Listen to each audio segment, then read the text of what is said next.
and we'll discuss why. And we are going to have also interpretation. I think the instructions for interpretation were posted on the chat by one of the interpreters. If he has not posted, I'll just remind him to do it. Jorge, please, can you post the instructions?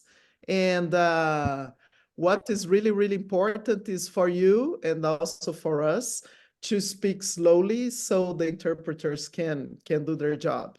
And thanks to all of you for joining. We have about 78 people now. We won't be able to have a round of introductions, but I'm very happy that, you know, this is of interest to you. We see you. That's what I wanted to say. We see you, and we're happy that you're here to share with us this very, very important moment and to discuss this very, very important product. So without further delay, we will start with the presentations. I will be starting. My name is Fernanda Carvalho. For those who don't know me, I am the head of policy for WWF International, and I'm also one of the co-chairs of the Ambition Working Group at CAN that was responsible for producing this paper. So the next slide, please, David. So yeah, those are the welcoming remarks. We're going to get started. The agenda for the webinar is a discussion on what are NDCs and the importance of NDCs. Then David goes into the paper, the CAN NDC Guidelines 3.0.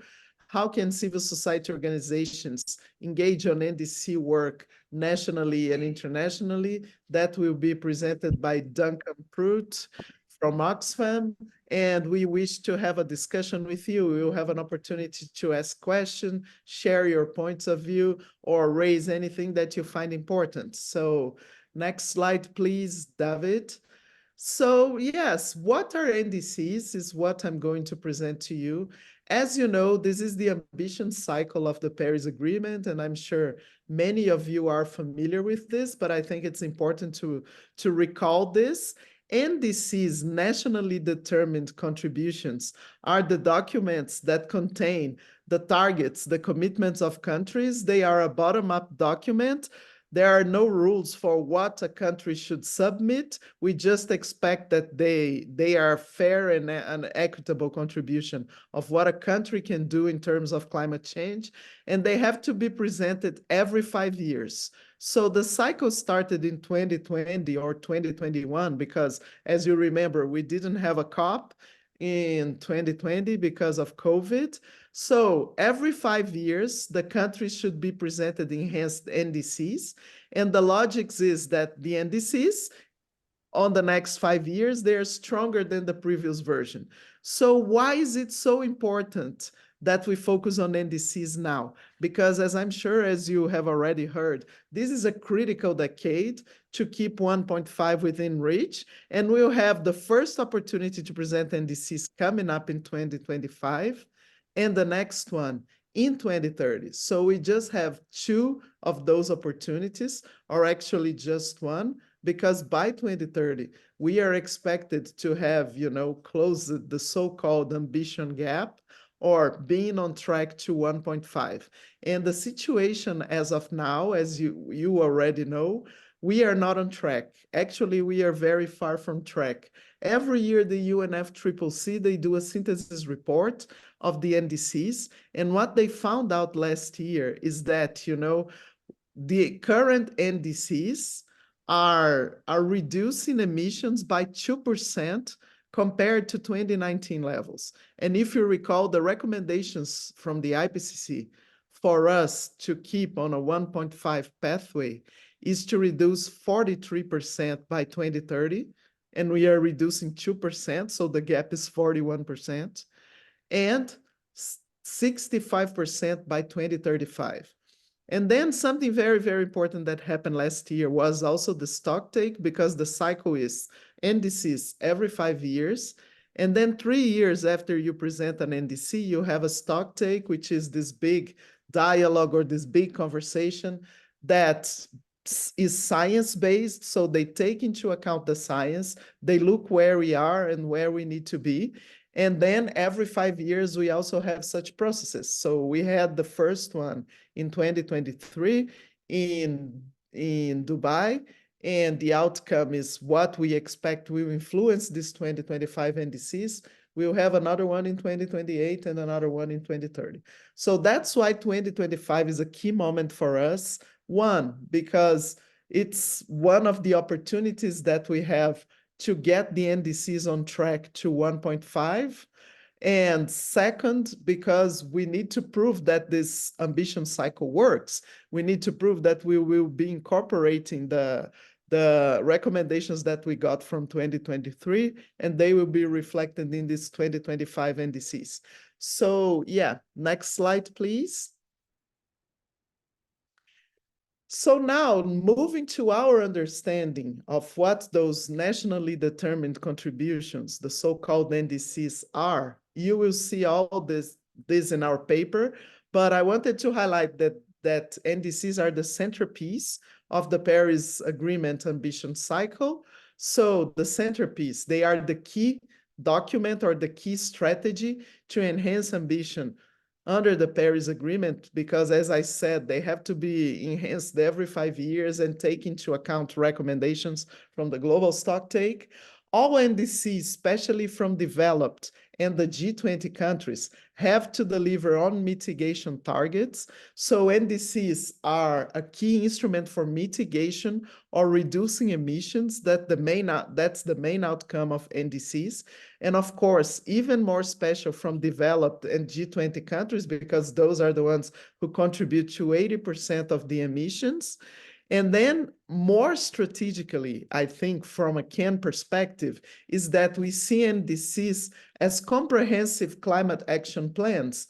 Many people think NDCs are just targets and targets on mitigation for reducing emissions, but our vision is that they must deliver on all elements of the Article 2 of the Paris Agreement, so not only on mitigation, but also on adaptation and resilience, and also finance.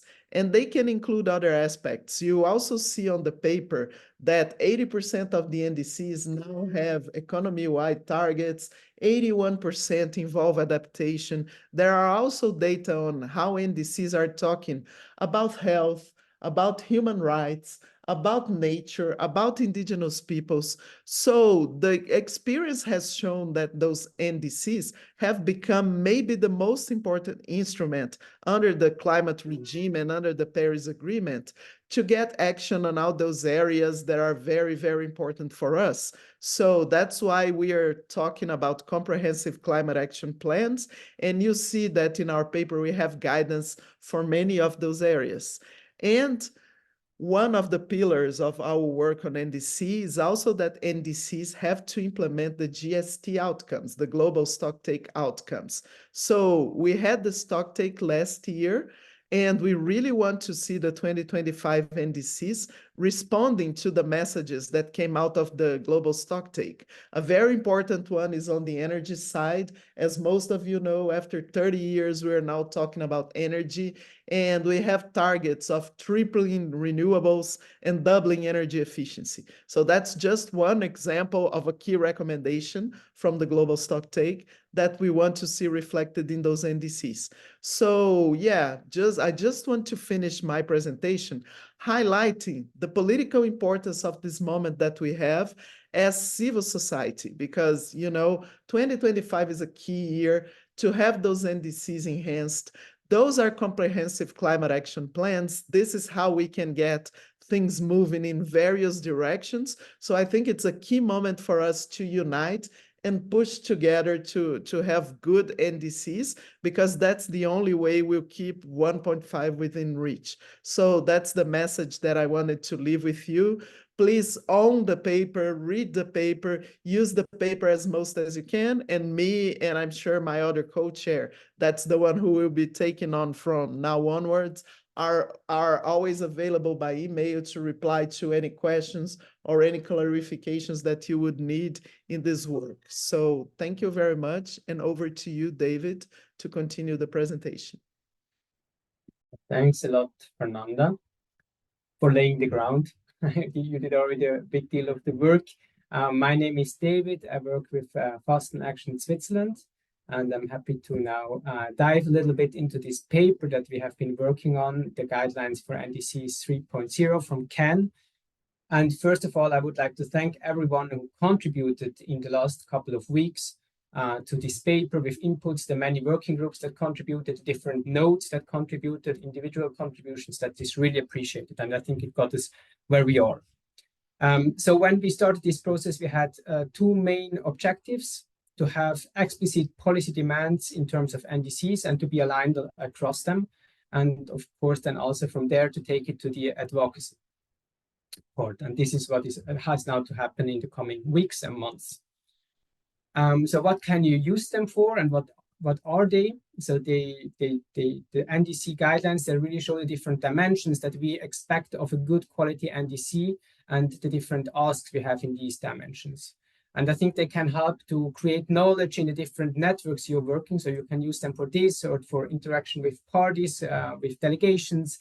And of course, and also you can use it, own them, as Fernando said, take elements out of it and use them in regional and national context. So I think this has to be adapted to your work for more fine-tuned advocacy on national or maybe even local level.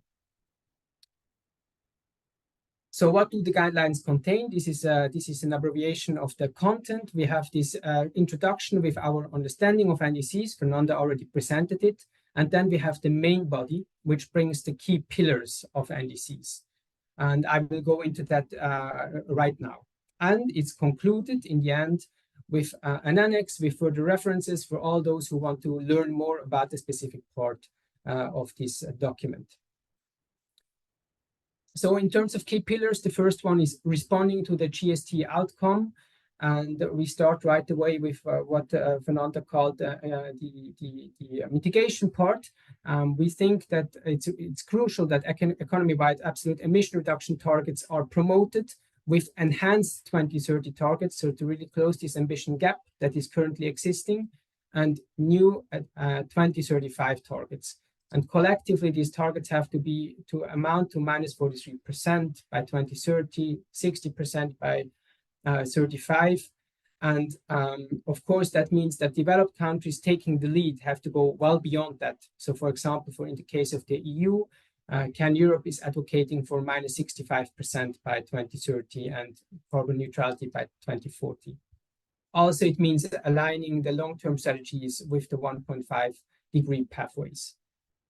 This is not all of it. It's important in responding to the GST outcome that also parties explain how, in their view, they respond to the different elements of the GST outcome in their NDC. And they also explain how they have, what national monitoring and verification system they have in place to actually make also then the implementation a transparent process.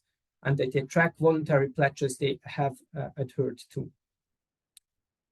So I'm sorry for this text, and I'm also sorry if I go a little bit fast on some elements, but we really want to have room for discussions in the second part of today's call, and we can then also come back to some elements that I have now shown in a speed-up version. So responding to the GST outcomes, the second part is the sectoral objectives, and they are key because the sectoral objectives help us understand how countries actually plan to achieve their economy-wide emission reductions. So what does that mean in terms of the energy sector? How do they implement and transitioning away from fossil fuels that was decided last year? In terms of sufficiency measures, economy-wide phase-out timelines for fossil fuels, or plans to stop fossil fuel production, tripling renewable energy capacity, and so on. A second element, and we just discussed about that in our ambition working group call before, is also the alignment of the NDCs with biodiversity action, with the protection of ecosystems. That's another important element, as well as halting and reversing deforestation or the protection of oceans, for example, also excluding high-risk approaches for oceans. Food system transformation through agroecology to increase resilience of people and their nutrition systems is key. And it's one of the key pillars in the sectoral objectives part of the NDC guidelines.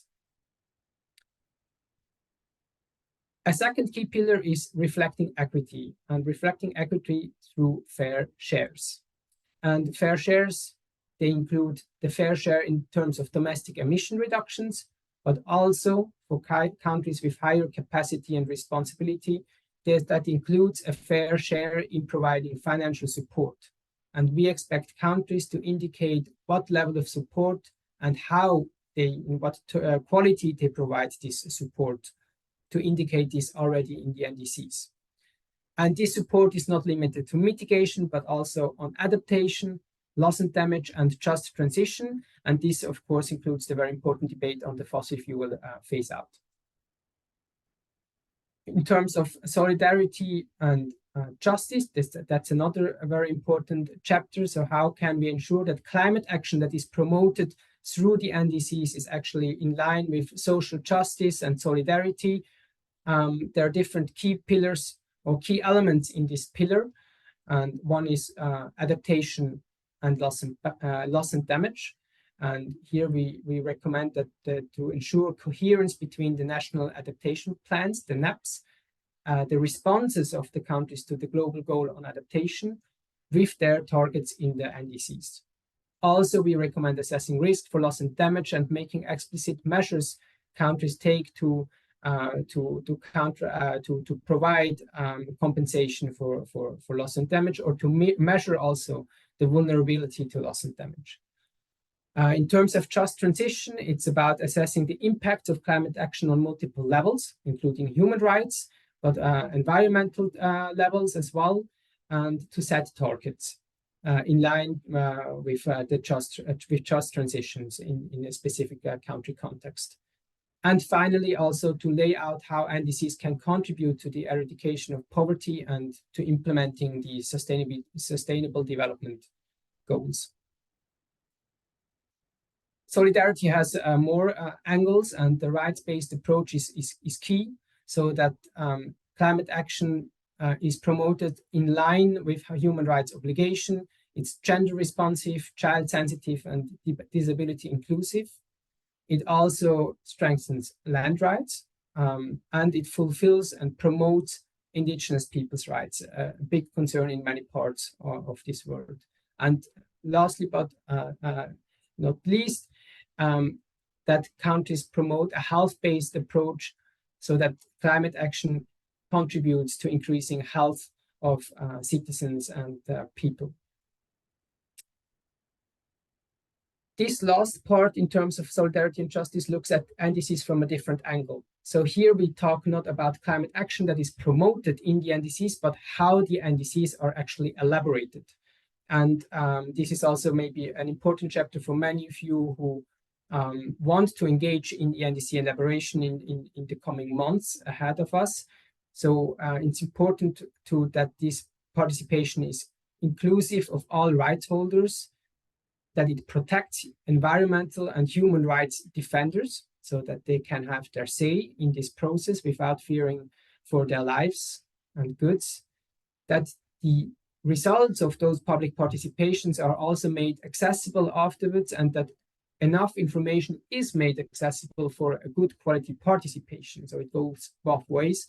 And finally, that the country interacts with its national human rights institutions in this participation process for the elaboration of NDCs. But I am sure that also Duncan will be able to provide us with more insights into this from his perspective just after myself. The last key pillar is about adequate finance. This pillar basically stipulates that we need to have good quality finance as a prerequisite for having climate action, or for having a global climate action in line with 1.5 pathways. And that means that developed and rich countries also provide information, as I already mentioned, on what new and additional finance they will be able to provide, public grant-based financial resources.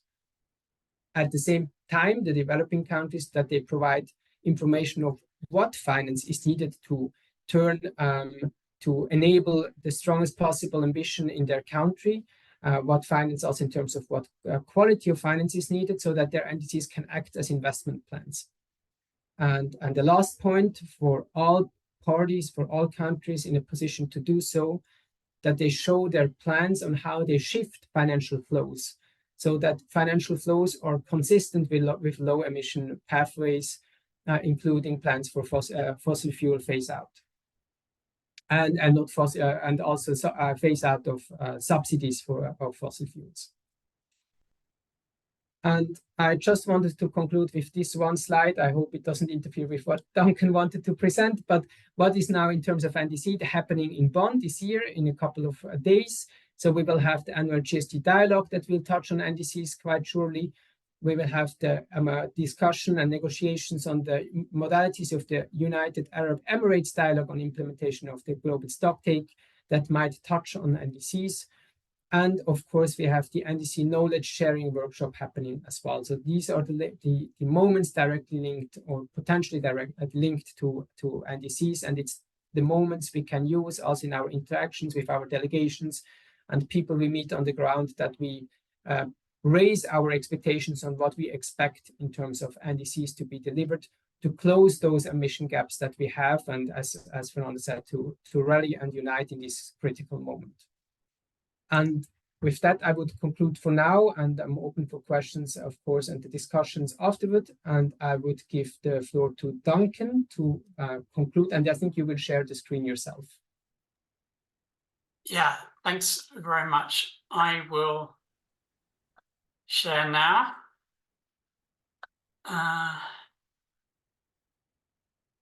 Okay.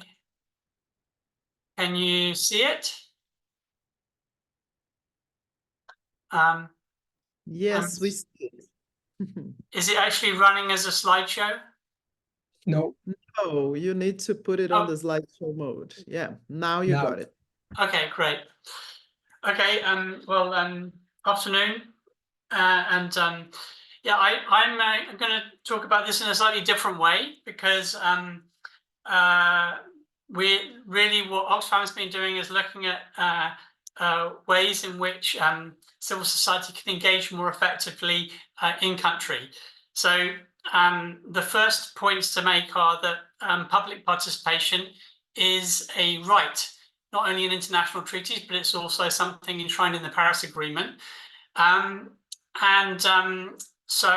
it's also important to note that because of the sort of sectoral spread of NDCs, which cover many different groups and sectors, many different parts of civil society and indeed communities would have an interest in being part of this. Sorry, my slides seem to be advancing automatically, so sometimes I'll bring them back.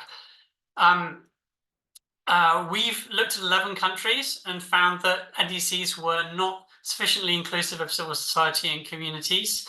But we also see this round of revisions as a key moment to boost engagement and influence the content of the NDCs, take ownership of them. We estimate that most of the revision processes in countries will be going between June this year and February next year. The photo there is many of the stakeholders in Chad meeting together late last year to discuss how they could work together to run the NDC process. The Global Stocktake also reaffirms the importance of engagement of a whole range of stakeholders, including indigenous peoples, local communities, etc. And what you see on the screen here is a link to the report that Oxfam published a couple of months ago. That's available in French, Spanish, Portuguese, and Arabic. And that report basically captures the main findings from our research. And I'll just say something about this research. You can see the list of countries we looked at. Of course, it's only 11, and there are many other countries. But we mainly looked at the last NDC revision process. And our research questions were the ones about participation borrowed from the Clara Alliance's People's NDC tool, which is excellent, and there's a link to it there. We didn't name and shame individual governments. The idea is to open up space with governments rather than talking about how terrible they all are. So it was really about trying to find out what goes what the problems are and how they can be improved. So first of all, if you look at the list here, you can see all the kinds of groups that have been mentioned as being left out of the previous revision process, particularly communities, that's the most excluded group, but also women's rights organizations, youth, indigenous people, community forestry groups, farmers organizations, workers, you name it. Who is involved? The governments, obviously, the donors, UN agencies are very dominant in these processes, and the more specialized NGOs as well. So this gives you a bit of the picture, and obviously part of our argument as Oxfam is that this is an issue which is for all of society to be involved in. We do have one example which stood out in our case is Zambia. Looked like it went well. I don't know if anyone here is here from Zambia and disagrees, but we felt that both on the government side, but also on civil society side, that it was a good example. But we also have had experiences where in our own programs, we've also worked to boost inclusion in processes such as in Burkina Faso and Uganda and Peru. A key factor, is no surprise here, is civic space. There's civic space issues in varying degrees in many countries in the world, and that of course can restrict the ability of civil society to engage. But actually, it's also not the biggest issue, because climate is actually a relatively uncontroversial issue, and therefore there is often participation possible. Another thing is that governments generally don't understand and value the role of civil society in national climate plans, and so they just simply don't reach out to them. Another issue is the resourcing and the general problems with government processes. Very often they simply don't have enough money to engage with a large range of stakeholders. So the processes are often hurried, consultations often done with little prior notice, often only online. So there are definitely limitations there which are worth bearing in mind. But also often it's just simply too technical, and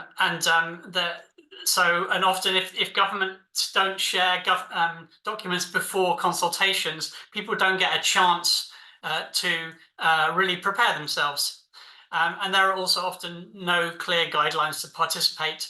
And the other thing is sometimes it's very discretionary who gets involved, who's invited. It's it could be the CSOs that government thought of at the time, but it may not actually be a fully representative range of stakeholders who are being invited.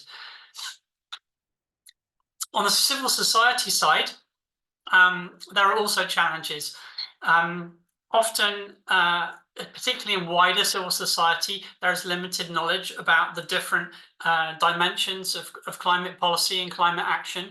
And so it's worth bearing in mind that civil society itself can consider ways to boost its capacity to engage. And particularly members of CAN will, this is a signal to them, because obviously members of CAN would tend to be more expert. But in other cases, it's simply awareness of climate change, and some parts of civil society simply don't find these interesting discussions to be part of, even though they may be affected either by climate change or by the policies which are being discussed to tackle climate change. And finally, of course, it's simply a question of cost and human resources. So, and then, of course, it can also be, sometimes that you may have different parts of civil society, and some are involved and some are not. So these are general problems with civil society that we're aware of. And finally, often the CSOs who are most engaged are more involved in environmental issues in general. That's a generalization. And so they may lack knowledge and experience on other critical issues like gender or land rights or workers' rights or human rights. So there's a question about whether the right people are all involved in the discussion when it comes to making often very dramatic commitments about the future shape of an economy as it transforms to tackle the climate transition.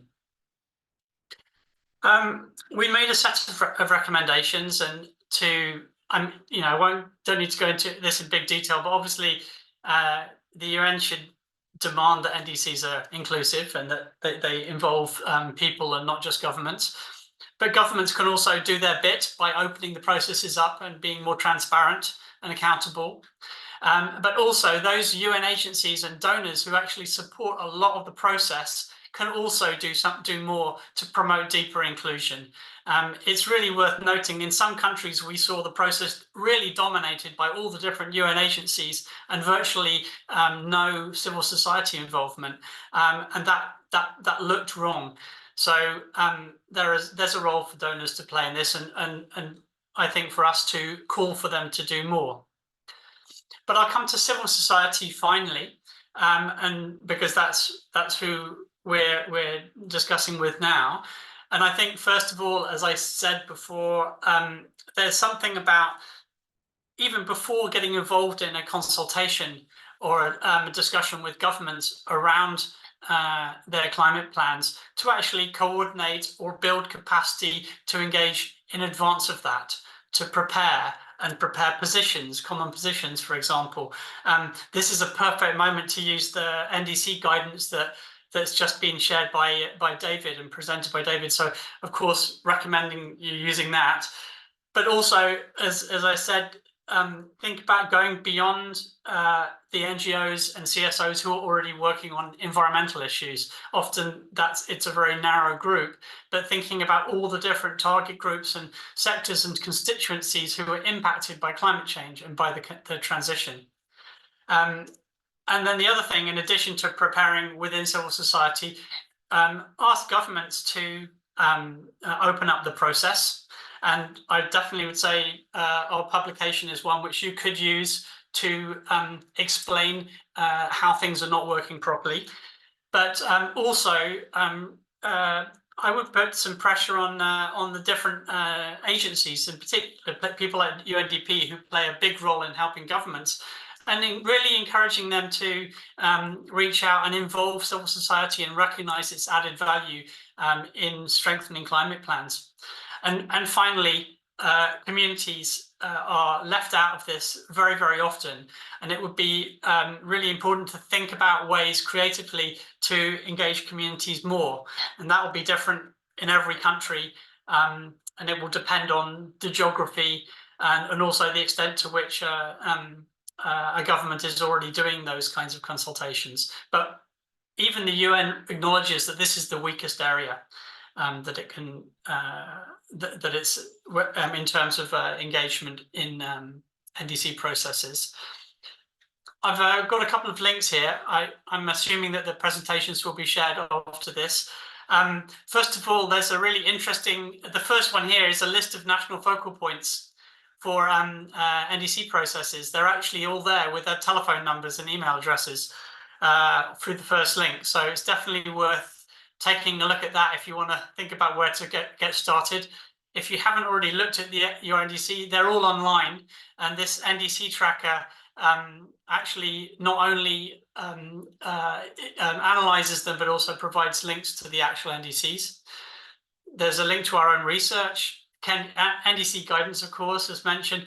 I would also recommend the Clara Alliance's People's NDC tool. It's very useful if civil society is working together to develop its own critique and understanding of this. That's available in French, English, and Spanish. And finally, there's a whole load of tools that the NDC Partnership have made available online in their toolbox. So that was it, really. And just leave you with this inspiring statement from Simon Steele that, or no pressure, your NDCs are going to be the most important climate documents produced so far this century. So no pressure. And I'll leave it at that. Thanks very much. I think I'm handing back to Fernanda.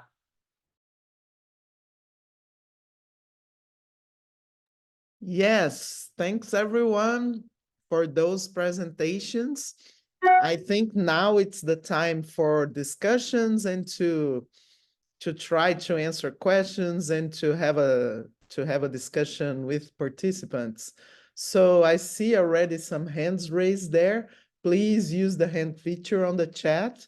And remember the translation instructions of posing your comments, questions, etc.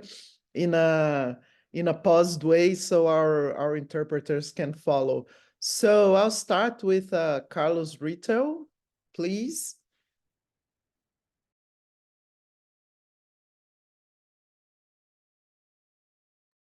Carlos, you're there? Hi, can you hear me? Now I can. Oh, thank you very much, and well done. Congratulations for the great work, and for this exchange, very important. A quick but not easy question. When we speak about the fair share, what are the tools that we can offer for the CAN members that will be working nationally to translate it into numbers? Okay, this is the range of the proper target for my country, because to prevent us just to be dealing with a new cycle of NDCs that are full of the self-declaration that they are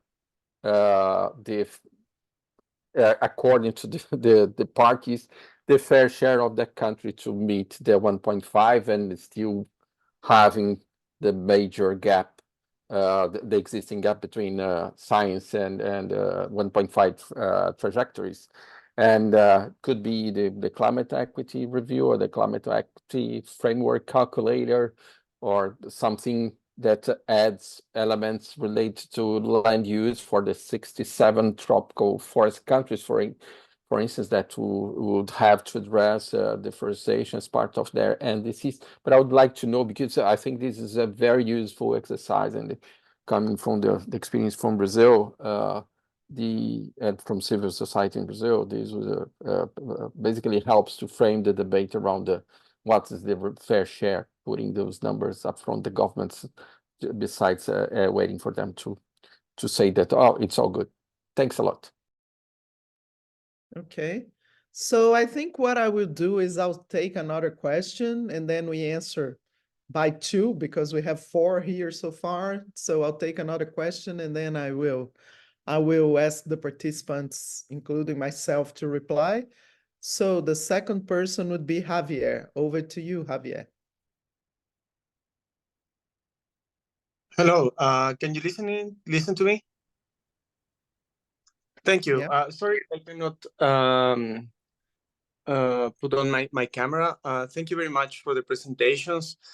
I would like to do very specific questions. One regarding the participation issue. Duncan mentioned at the last part of the presentation the role of the NDC partnership.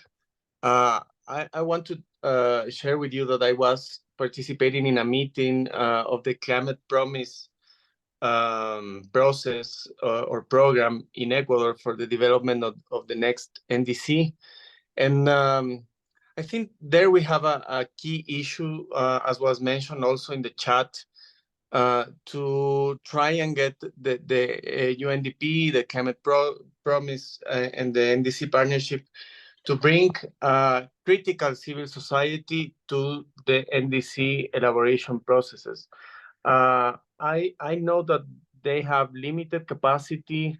They have their government as their client, so they are kind of reluctant to bring critical civil society, and they do a good job bringing private sector, academy, and so on, and some NGOs that are not that critical with the process.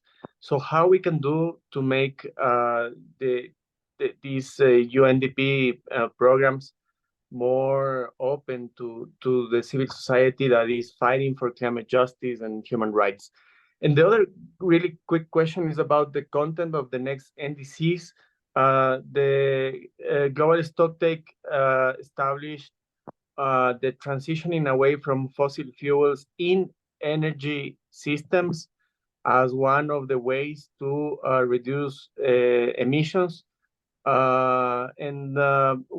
are asking ourselves in extractivist countries like Ecuador, Colombia, how we can also manage to establish the phase out of fossil fuel fields or coal fields as part of the NDCs with this idea of avoided emissions. I don't know if you have any idea. So far as I know, it's not possible to establish these avoided emissions, not for the use or consumption or fossil fuels, but for the extraction. So this could be very interesting for a lot of countries in the global south. Thank you. Okay. David, do you want to have a go at the fair shares question by Carlos? Yes, I can try to do that. So, Carlos, you asked a very important question. That's also one that we discussed on a couple of occasions in the elaboration of this paper. So how do we actually now have concrete recommendations for the countries and not just this more generic one of minus 43% by 2030, for example? And we didn't come up with a wonderful solution, but we came up with some solutions. So if we want to have very solid recommendation, I think we have to go through the exercise of really making the calculations, as for example, the colleagues from Can Europe have done for the EU. And as for example, in Brazil, Observatório do Clima and its members are doing to establish a civil society NDC with very concrete recommendations that are robust. But there are other tools, and you mentioned some of them, and also I would be actually interested in learning more about the second one you mentioned. The first one is this climate equity reference calculator. It's not perfect, but what I like about this calculator is that it allows you as an individual to put some parameters on how you value some of the inputs. For example, in terms of historic responsibility and in terms of rich or wealth of a country, and it gives you the remaining carbon budget for a specific country, and you can then translate this into emission reduction trajectory for your country. So that's a way to go. It's not given on a plate, but nonetheless it's a way to go. And for some high emitting countries, it's also the Equity Reference Project has already done this trajectory calculation, and it's available on the webpage. I will post the link to this calculator in the chat. So that's maybe part of the answer. And Carlos, if you want to post a link to the other project that you mentioned, that might be helpful as well. Yeah, I wanted to add that to this point of equity and fair shares, of course, we work with the colleagues of the Equity Project, and we incorporated recommendations on the paper that are more connected to levels of support of developed countries. We ask of developed countries to include levels of support in their NDCs, and for developing countries that are going to have conditional NDCs. Of course, we ask for clarity on those conditionalities and amounts needed. It's not just to put a blank check in your NDCs like we need 3 trillion for something, and also the results of such actions. And if developing countries believe that they need support beyond their fair share, because we also expect, countries not to be doing climate action only with external support, but gradually incorporating that in national budgets. We ask them if they ask for support, beyond what they believe it's their fair share, that should be clarity on what levels of support are needed, financial, technological, and institutional. On the second question on participation and the UNDP programs and etc., Duncan, would you like to give it a go? Yeah, I can give it a go. Yeah, I think so. And please add as well if you have other perspectives. But yeah, first of all, Climate Promise, that's the UNDP's program, which is, as far as I can see, one of the biggest individual programs supporting NDCs, but the NDC partnership is a separate thing, and it's a sort of multi-donor trust fund. And the concept of it is that governments need to make requests for whatever they need in relation to developing their NDCs. So no one else can ask the NDC partnership for support, only governments. But the NDC partnership then contracts members of the NDC partnership to carry these things out. Both UNDP and the NDC partnership claim that they're really committed to inclusion. They have staff who are focal points for this. I think that they should, this could be raised with them at the global level.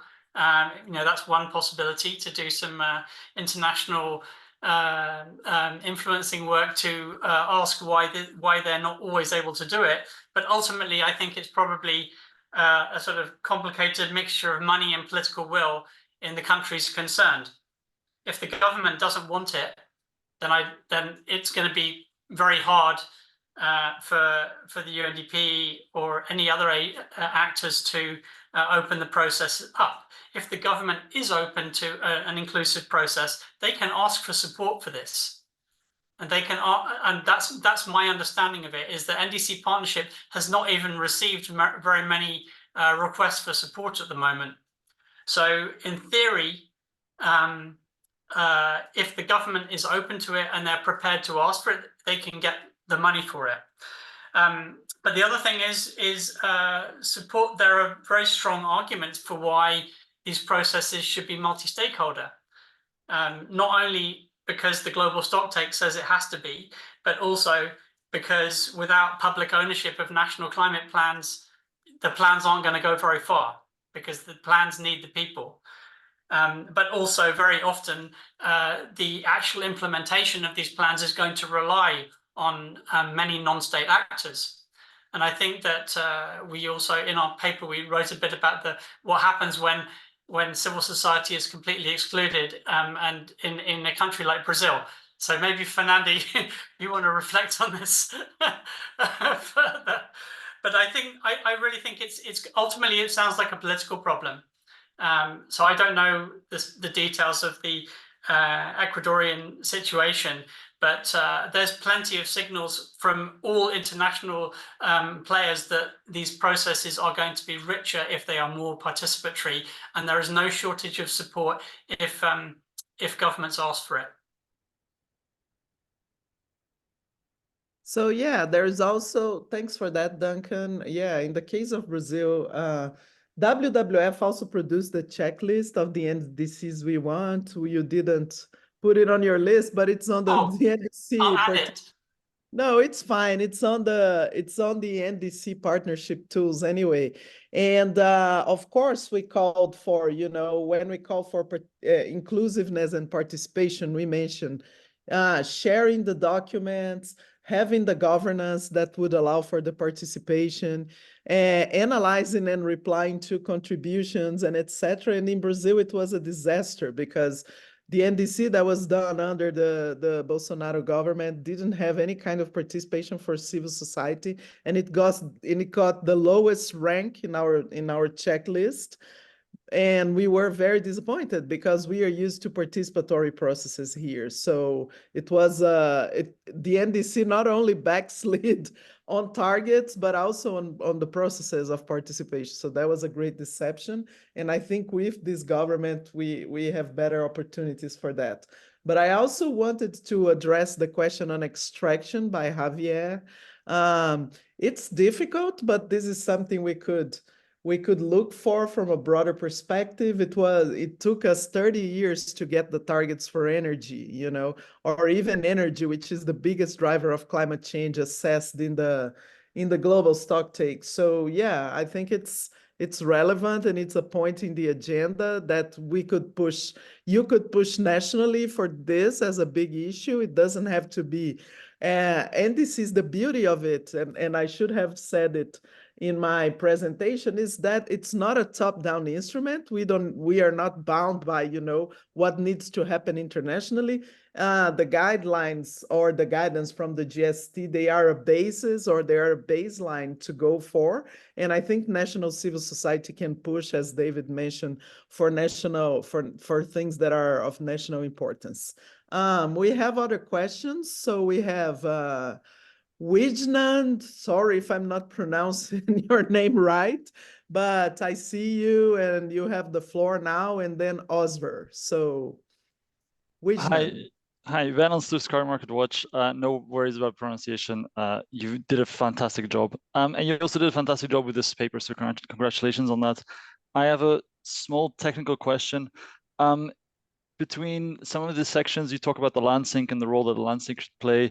On the one hand, celebrating the power of nature. On the other hand, rejecting offsetting, words such as minimizing reliance on land-based sequestration.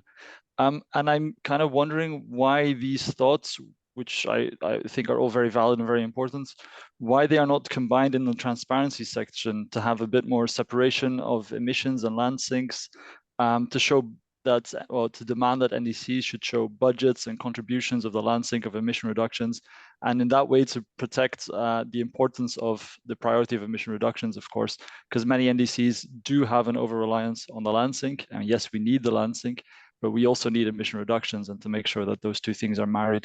So that was just a technical question from my side.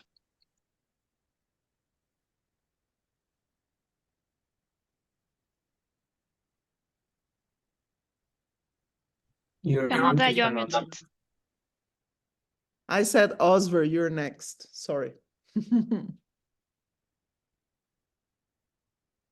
Osver. ¿Escuchan? ¿Sí me escuchan? ¿Me Escucho. escuchan? Ok, gracias. Escucho. Soy Osber del grupo de trabajo de Ambición y NDC de CAN de Latinoamérica. Felicitaciones por el documento. Y yo quiero centrar que nuestro trabajo, aparte de este documento, y ya lo hemos escuchado aquí, es que debemos hacer una campaña muy fuerte para que la ciudadanía sepa de qué estamos hablando este proceso de la ambición. Un proceso de ambición participativo que incluya a la sociedad civil, que sepa del proceso de cómo tiene que ser a nivel nacional, como una guía de pautas, ¿no? Tenemos que hacer una campaña, porque si no lo hacemos esto, vamos a repetir de nuevo esos mecanismos de participación que han hecho anteriormente los gobiernos, ¿no? Y al PNUD sugerirle que también vigile, monitoree, que se hagan bien las consultas nacionales, porque el gran reclamo en varios países de América Latina es que estas consultas no han sido transparentes, no han sido tampoco amplias y tan incluyentes. Ese es el gran problema. Y el segundo, yo creo que el segundo trabajo es cómo nosotros monitoreamos desde CAN, los nodos de CAN, que el proceso de participación se dé de manera real y también de manera incluyente, ¿no? ¿Cómo hacemos? Para decir a los gobiernos, miren, usted no ha hecho un verdadero proceso de participación y esto lo ha hecho de manera muy cerrada. ¿Cómo puede usted tener en cuenta la opinión de los demás y sea parte del proceso? Porque la sociedad civil no tiene, digamos, otro tema que hemos encontrado es que también nos falta educar. ¿A qué hablamos de NDC? ¿Qué hablamos sobre proceso de implementación? Yo creo que tenemos que hacer una campaña fuerte si queremos llegar que el 2025 la sociedad civil se sienta empoderada en el proceso de lo que va a proponer su gobierno. Y para terminar, una de las cosas que hemos encontrado en el proceso para que puedan avanzar su implementación son dos obstáculos. Es el tema de la economía, que obstaculiza las NDC por las inversiones, ¿no? Y el segundo obstáculo es el Ministerio de Energía, que ya tienen proyectos extractivos y reduce también que avance los compromisos climáticos nacionales. Entonces tenemos ese grave problema y cómo solucionarlo. Ese es un gran reto que podemos discutirlo si queremos ver que estos sectores del Estado cumplan realmente lo que el país se compromete para avanzar las reducciones de emisiones y una transición, ¿no? Eso, gracias. Okay, so responding to those questions before we move to the next round, the first one on the emissions versus removals, we put a recommendation under the section that's called economy-wide absolute emission reduction targets. And then we are talking about reflecting the UNSG's acceleration agenda. All NDCs should include economy-wide absolute targets. And then we said, Ken recommends that NDCs also inform to what extent this economy-wide target is reached by reductions, removals, or offsetting. And then at some point in the paper, we clarify that, we are against offsetting. We also make the claims of this. So I think that probably maybe, as I said, the paper is not perfect. I think that your point is fair. That could also fit under the transparency section. But this recommendation is there when we talk about economy-wide absolute targets. At least it's good that we are discussing if it's in the more adequate place rather than it's not here. So I think that that's a good step. On the participation piece and campaign, Osver, I think you are right. This is something that we should do to harness the power of civil society and really try to push for more participatory processes. And really, it's an opportunity to hold countries accountable to their promises and to what's happening. This is also an election year in many, many countries.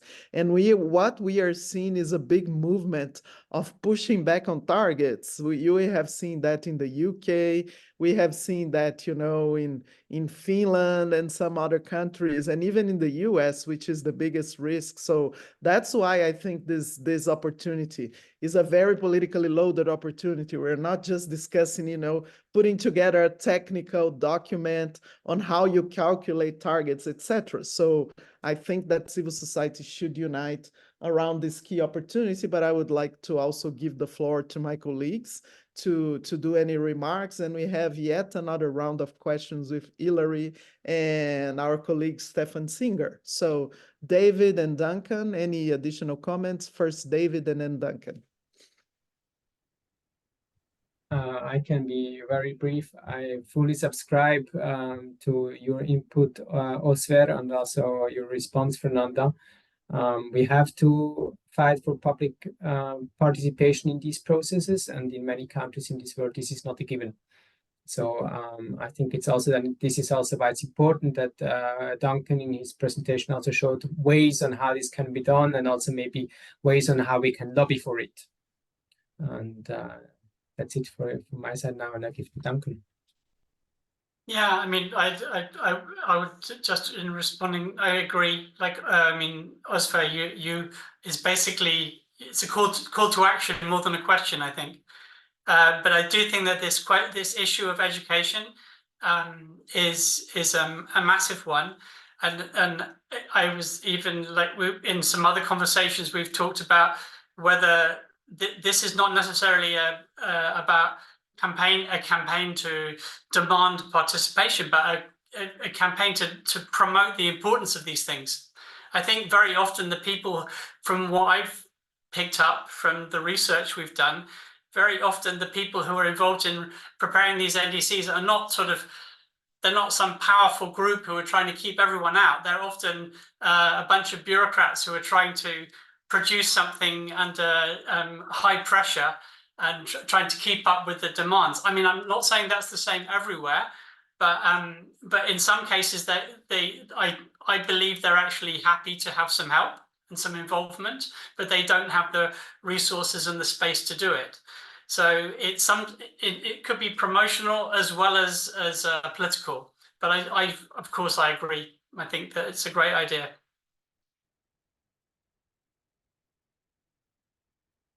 You're on mute, Fernanda.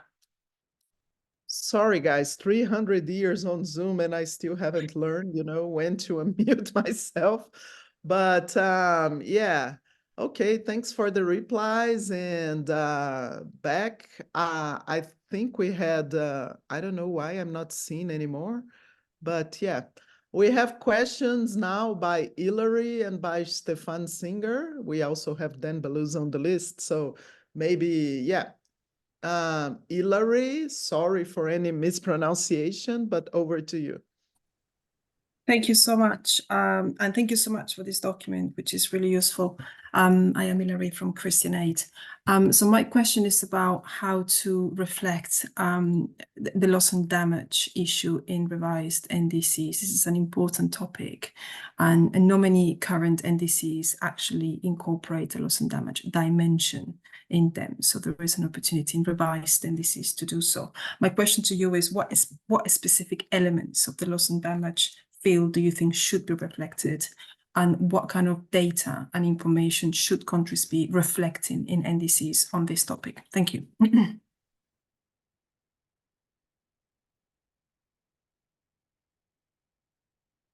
Sorry again, Stefan.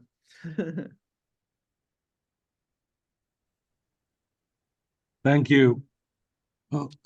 I do not have a concrete question, to be honest. I just have a short observation. Okay. And I'd like to thank you guys. I think you did a great job. And Fernandez, you said the perfect is the enemy of the good. So I think it's a great approach.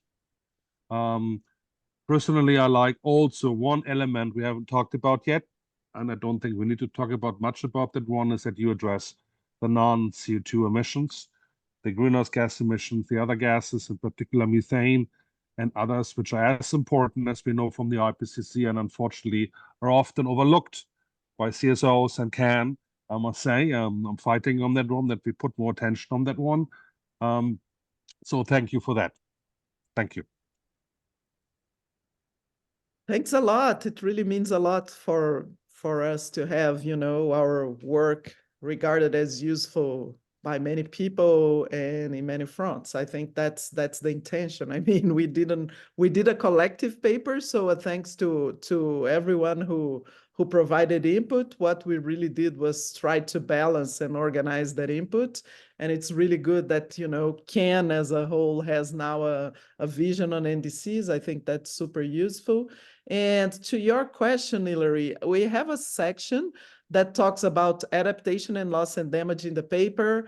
And on loss and damage, we talk, you know, about mapping and assessing the risk of loss and damage with a view to quantification as far as possible, preparing a detailed assessment of economic and non-economic impacts. And Vanuatu is regarded as an example here. I think Vietnam was the other one that also addressed loss and damage. And based on the assessment, parties shall make explicit loss and damage measures in place or planned, and set out plans to enable the full implementation of the early warnings for all initiative by the UNSG. That builds on work by Sandeep from WWF and Practical Action that put out, you know, a paper on loss and damage and NDCs back in 2021, and we tried to connect with colleagues working on that front. So any information also on how to do that, we find that an important element also to be addressed by NDCs. So any thoughts, David, Duncan, before we move to Dan? Just to add on what you just said, Fernanda, in the annex, there is actually the link to this, one of the papers on how to include loss and damage in NDCs. So this might be helpful for you, Hilary. Okay. All right. So Dan Belusa, my friend, who is not going to Bonn, please speak. I'm not going to Bonn, I'm sorry. But we are circulating this with that. Yeah, okay. I'm sorry. Yes, a great paper, and it's really good to have it this early, also because we're having meetings with the Danish delegations, preparing for them now, where we are gonna have this paper discussed with them, and therefore I'm asking on the we have a bullet where it says all new NDCs must include enhanced 2030 targets as well as 35 targets.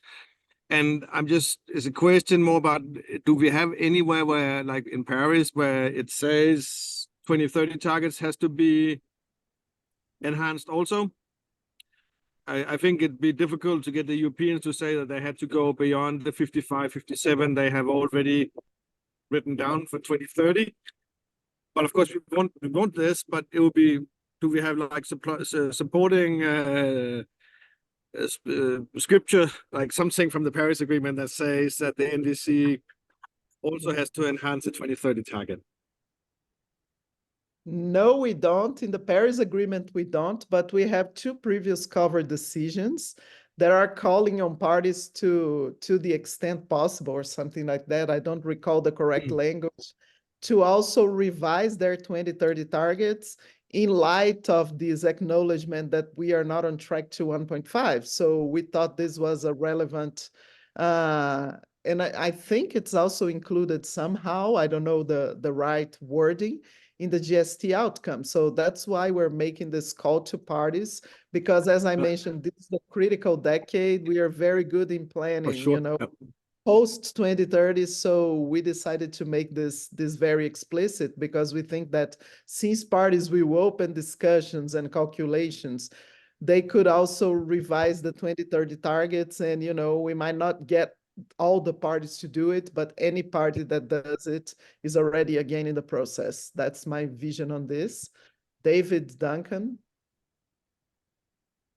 David? No, nothing to add. Yeah. I will look in the GST text. Yes. Yeah, and also on the cover text, at least from COP26 to COP27, there is a call on that. So yeah, anyone else? I don't see any further hands. Okay, no. All right, so yeah, recalling that, you know, this is an important paper. We are working with as many organizations as possible in all fronts, as you saw the work of Oxfam here. We hope this paper will be a useful input for you. And it's not only aimed at the international negotiations, it's also supposed to be guidance, to be adapted and used as relevant in the national level processes and push and lobbying. And as I mentioned again, me, David, and I'm sure Duncan, we are all open for any questions, comments, or any support you might need on using this paper. Thanks also to the interpreters that were here helping us make this more accessible to all participants. And thanks again to the ones that contributed to this paper. I mean, we can always, you know, for now, this is our resource, but we can take into account and maybe plan a revision of this paper before COP if it's not appropriate or if we find out that there is something missing. But I think it's a good start for us to do our joint advocacy on NDCs. And yeah, any final words from the other speakers, or should we just close? I guess I'm quite interested to know, is there something more? I mean, I'm not in the sort of I'm not a chair of the CAN Ambition Group, and I'm not in the CAN International Secretariat, but I am curious about whether there is a way to take the ideas of that people like Oscar put forward about campaigning more, to do more on that. Is there a way to discuss that further? I mean, it's a question really for Fernanda and David, really. Yeah, I think that we can get that to the PCG and to the CAN Secretariat. The big push this year is going to be on finance, but I don't think that limits us, but we need to have an internal discussion with CAN on how to best do that. David? I agree on that, and maybe I just wanted to also, I mean, our next moment also to interact will be in Bonn. When we meet with a couple of those present in Bonn, we can also then strategize and maybe reflect on what we can bring forward to CAN PCG and what we might want to do together and what might be done more strategically on a national level. I think it's an interaction between the two. And or regional level. I think that's yes. why we found the participation of the nodes so important. So yeah. True. Yeah. And yeah, And of course, looking forward to seeing as many of you as possible in Bonn. Come talk to us and come support us on the discussion on NDCs. There will be two important events for us. One is the GST annual dialogue, which, you know, should discuss how to move forward on the GST recommendations. There will also be on the 8th a workshop on exchanging lessons. It's a knowledge exchange on NDCs, where this kind of lessons learned on NDCs can also be useful for the work of other countries putting together NDCs. And thank you very much for your time and your attention, your willingness to be here, and your interest in the paper. Thank you so much. See you Thanks soon. a lot. Bye. Also from my Bye. side. Yeah. Bye-bye. Have a nice rest of morning, afternoon, night. So see you. Bye. Bye.